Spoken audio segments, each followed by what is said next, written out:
Good morning. I tell you what, I'm happy to see you guys, and I'm happy to be on this broadcast because I have quite a treat for you today. I want to share a coin that I picked up here in the last week that, through it all, I cannot believe this is actually the first time I've ever owned one of these coins. Yes, I'm kind of building up the suspense for you guys. Believe me, it's going to be worth it. Trust me. So I'm going to show you this coin, and I can't. First of all, I can't believe how cheap it is, and second of all, this coin right here has a low mintage. Okay, it's not just any low mintage. We're not talking about a million pieces here, which is low. All right, it's much lower than that, and I'm actually going to somewhere around here show you the guidebook value. Man, I'm so unprepared this morning. It's not even funny, but yeah, we're going to be talking about this coin right here. But if the main topic, obviously, is this new acquisition, okay? But what I also wanted to do was discuss probably one of the, one of the biggest kind of like struggles I've gone with in coin collecting, okay? And in a way, I kind of treat it as a business, and it's just one of those things that sometimes when you have too many different kind of changing directions, it kind of wears on you. All right, which is why a lot of people that I know, a lot of professionals that are in the business, they end up taking some sort of time off from coin collecting. Okay, and then that's fine. Whatever you have to do to kind of heal your heart and kind of reset and recharge the batteries, that is cool. So I picked up this at a novelty shop in town. I picked up that little plaque. I don't like things that are stressy. YouTube is not a stressful thing. Actually, it's my escape. Being able to be able to share some of my life's experiences in this hobby, along with chatting it up with some of you guys. That's why I love the live streams more so than actually trying to respond to a cajillion comments, emails, and social media type things. It's just, I love interaction in that way, where it's live and it's in the moment. Okay, it just feels more meaningful. So trust me, this handkerchief right here is clean. All right. Another thing I've been struggling with is my allergies. Okay, we're in April. I mean, officially, I have trees and flowers and grass just blossoming all over the place, and it is destroying me. So in the next 30 to 45 days, I want to apologize in advance, for my stuffiness. So some people will, people are heartless. Obviously, they're going to say, oh, you got to blow your nose before you go on your broadcast. And I'm like, well, it doesn't do anything. Okay, it's something that I've dealt with for all my life. And I've been to professionals and doctors, and you know what? If you stayed on the video through the first 3.5 minutes listening to me ramble, congratulations. But here we go. I'll save that story for a different time. All right, drum roll. Whatever. Ta-da! So this is the first time I've ever owned a proof Indian head cent. It's an 1897 proof 63 brown. But here, get this. When I turn the coin in a certain direction here, what do you guys see?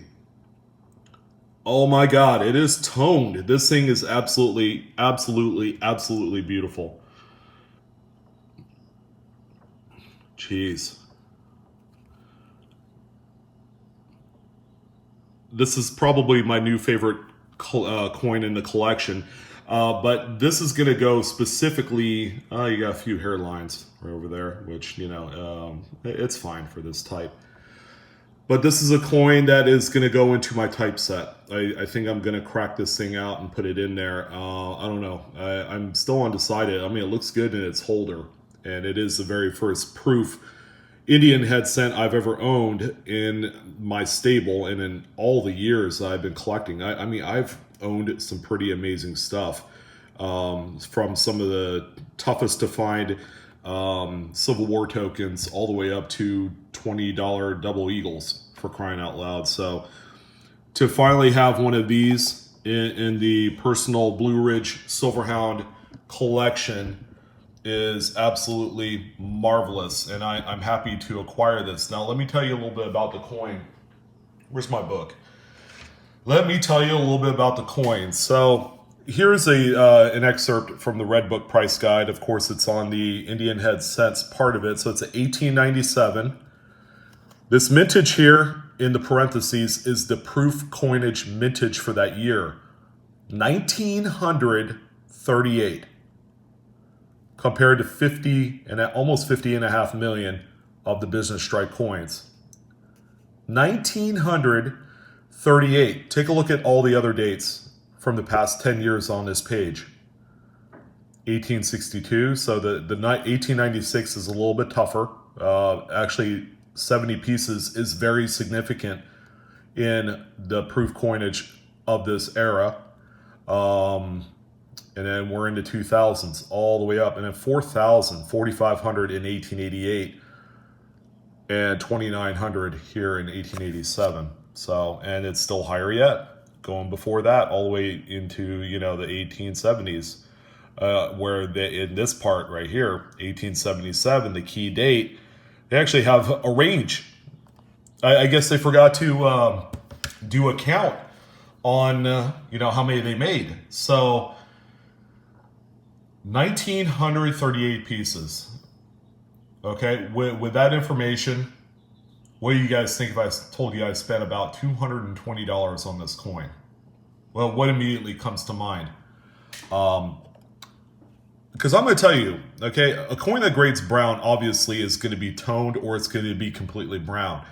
I've seen red coins that have toning on it that, the grading companies end up grading as brown anyways. So, sorry about that. It's a pretty cool coin right there. Jeez. Hey, you catch the light off of the surfaces in such a way that, the coin just really, really sticks out.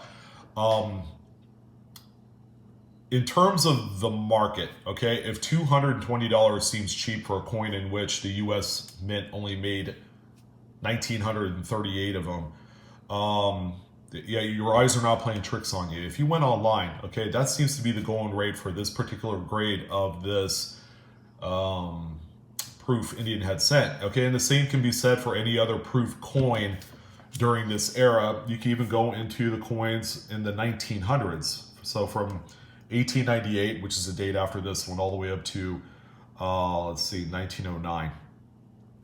The prices actually get cheaper and the mintage figures get smaller. So the coins of the 1900s are a lot tougher than the coins from the 1880s. How does that work? I think at that point, the desirability for, and this is all speculative, I don't know, but the desirability for such coins heading into the new century was beginning to kind of wane a little bit. But yeah, this is an incredible coin right here. I'm happy to pick one up. I've never had one before, which leads me into my next thing. So I had talked about this possibly being a typeset inclusion. Now I've talked about a typeset that I've been building, okay? And I've probably restarted it about 5 or 6 times. Okay, this has been kind of like a constant struggle for me. And it's something that I've struggled with for the better part of the last 20 years. I would get into a collection, all right?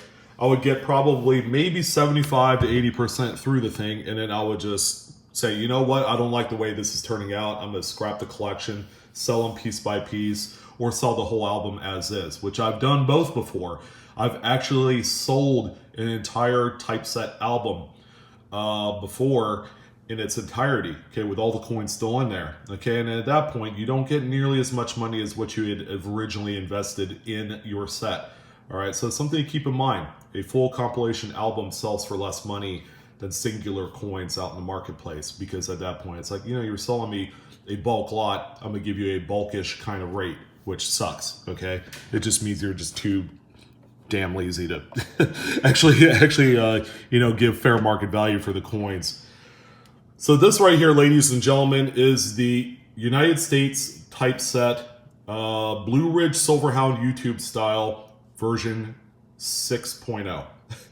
That seems very contrived and very, I don't know. I think I tried way too hard to find a title for what this typeset's going to be.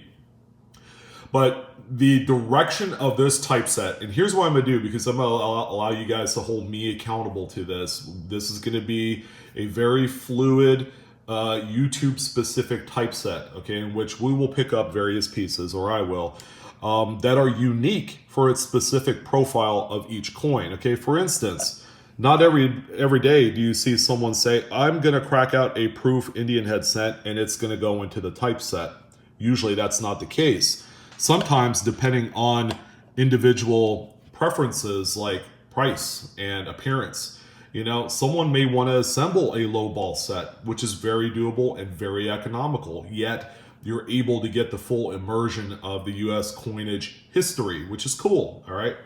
And then you could go into like colorful toners. You could go into something that is going to be strictly brilliant uncirculated. Incredibly difficult, because you have coins in here that are extremely, extremely rare and in grades above AU, all right? So, take for instance, any one of these like earlier federal age coins, like the Draped Bust series, the Classic Head Large Cent, is nearly impossible to find at a good, or not so much good, but an affordable amount of money. All right, coins generally in grades above fine are absolutely ridiculously expensive in Classic Head Large Cents, okay? And it's a shorter typeset too. It only spans 6 years. So, that's a lot of things going for it as well, but people want them, okay?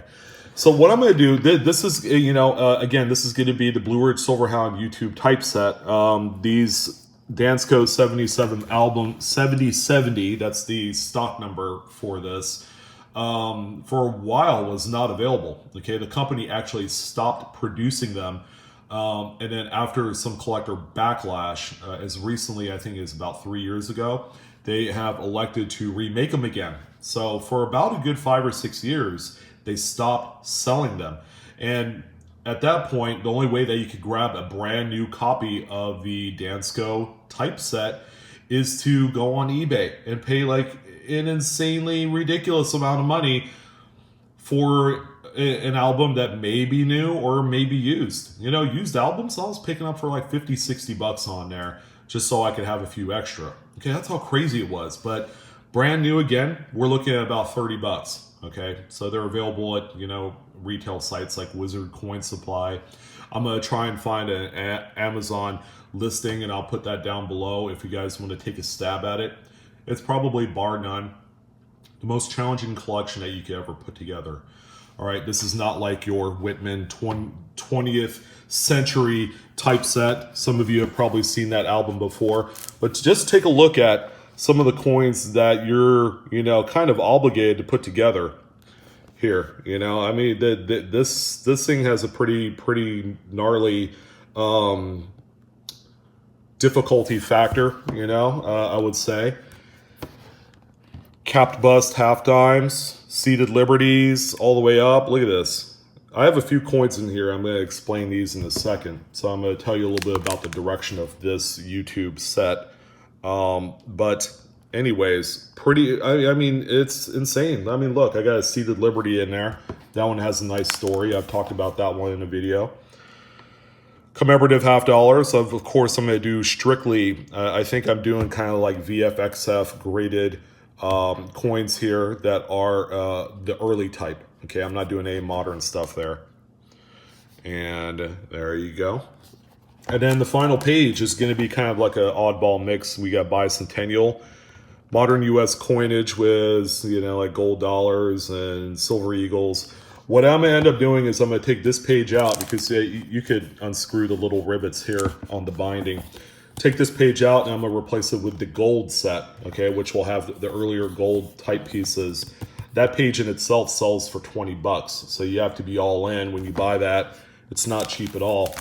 But that is the Dansko 77 typeset. Okay. I think I'll be doing, I think I'm going to do kind of like quarterly updates, or as I get new coins that I'm going to be including into the typeset, I will update you guys on that. But, you know, at the very least, this will give you kind of like that 10,000, you know, foot view, you know, from the sky of how this whole thing works. Again, the thing that I've struggled the most is trying to stay on task for these sets. The typeset has been the bane of my existence for probably the last, I would say, 10 years. Okay, I would get all the way through. You know, I've completed 2 of these typesets all the way through, and I've always had to reimagine it. Okay, because it's like, oh, you know, everybody does this type. I think I'm gonna go here because you see less of this type. So what I'm doing here, I'm going to be putting together a lot of unique coins again for a typeset. We have the proof coin right here. Let's take a look at a few of the other coins. There is a coin I'm going to take out of here. I don't have anything in the pennies page. Over here, this is a 1923 Buffalo nickel. That's kind of like an AU. What I want to do is take this coin out and possibly find like a 2 feather variety in high grade to put in here. Something different, something unique. This Liberty head nickel right here has 3 clips around it. Okay, I bought this as just a regular nickel. The person that sold it at a coin show did not know that it had a pretty nice error on there. So this is kind of like along the lines of what I'm looking for. Kind of unique one-off type coins that you don't see that often.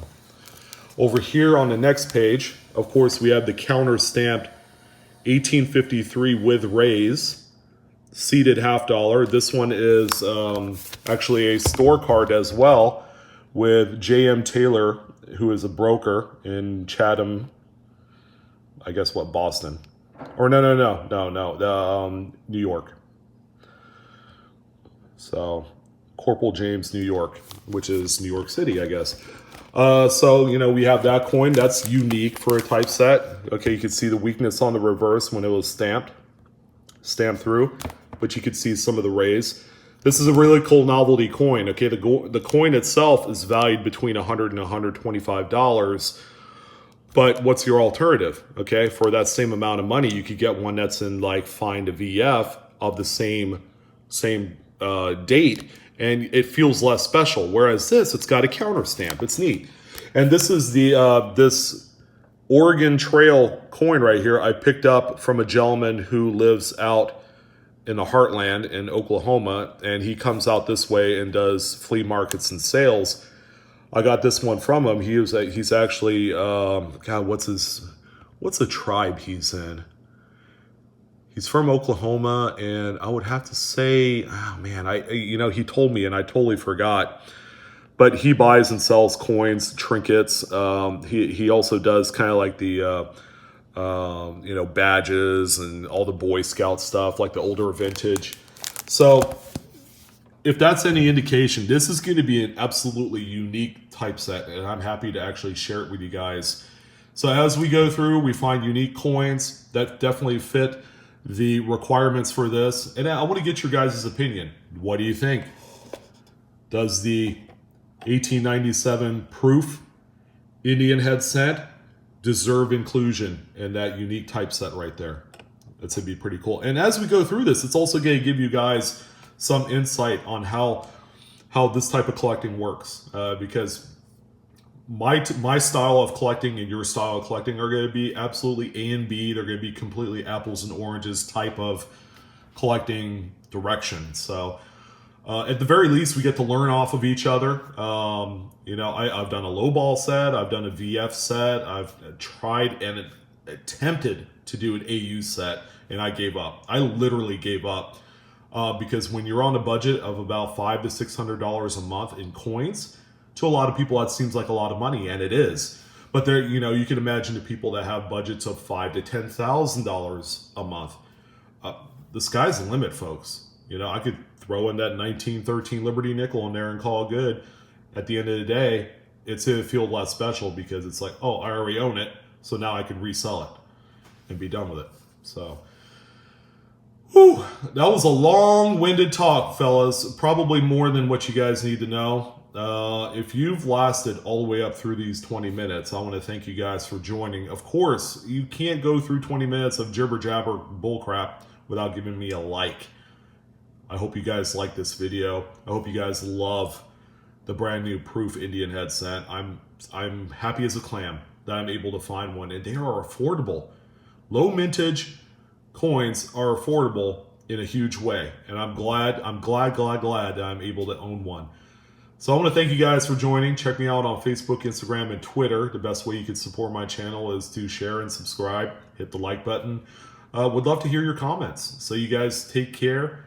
Have a great Friday, and I'll see you later.